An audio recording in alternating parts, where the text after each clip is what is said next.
In the heart of Minneapolis, Minnesota, lies the Phillips neighborhood, home to a large urban Native American community. And it was here in 1985 when the Minnesota Indian Women's Resource Center gained nonprofit status. Our focus is really on empowering, American Indian or Native American families.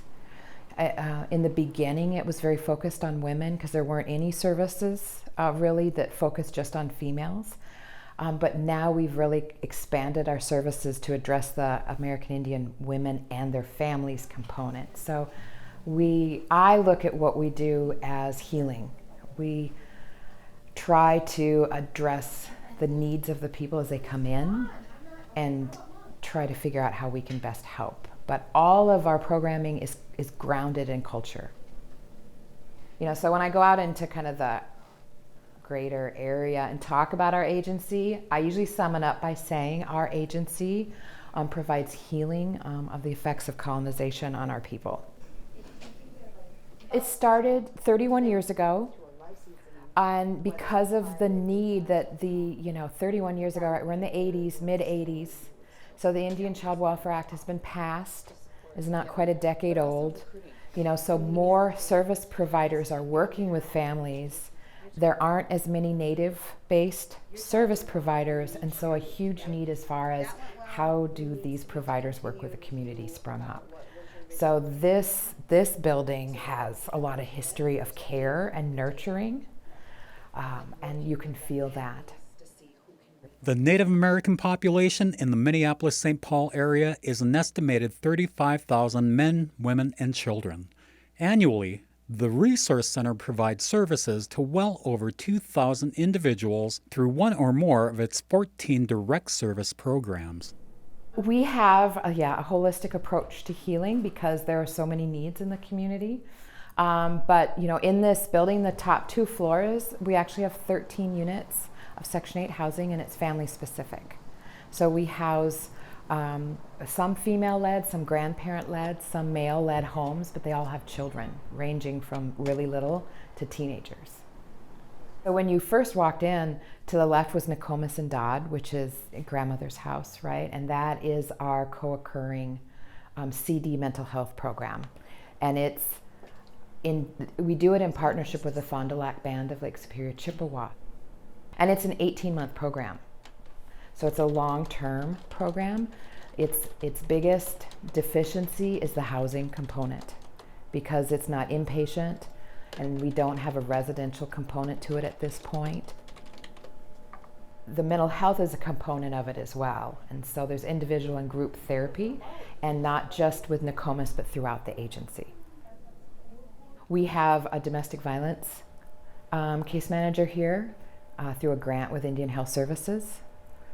That was pretty exciting because we were only one of 3 urban settings that received that funding. All the rest of it went to tribes.